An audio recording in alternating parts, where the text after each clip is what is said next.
শহরে আইফোন 17 নিয়ে তুমুল হাইপ। গুজব ছড়ালো নতুন ফোনে নাকি মিথ্যা শনাক্তকারী ক্যামেরা আর আত্মীয় অ্যাভয়েডার মোড থাকবে। ব্যাস, এই শুনেই আমাদের গল্পের নায়ক জাকিরের মাথায় ভূত চাপল। তার খাওয়া দাওয়া ঘুম সব হারাম।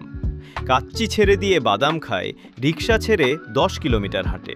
তার বাবা রেগে বলেন, এই টাকা দিয়ে ফোন কিনবি? গ্রামে তো একটা পুকুর লিজ নেওয়া যায়।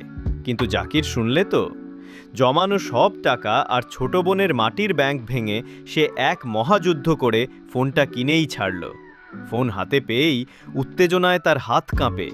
কিন্তু হায়, ফোন অন করে দেখে মিথ্যা তো দূরের কথা, আত্মীয়দের কল আগের চেয়েও বেশি আসছে।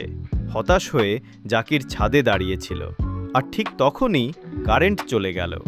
অন্ধকারে সে তার নতুন ফোনের ফ্ল্যাশলাইটটা অন করল। ঠিক তখনই পেছন থেকে ওর বাবা এসে কাঁধে হাত রেখে বললেন, বাহ, 2 লাখ টাকা দিয়ে তো বেশ কাজের একটা টর্চ লাইট কিনেছিস।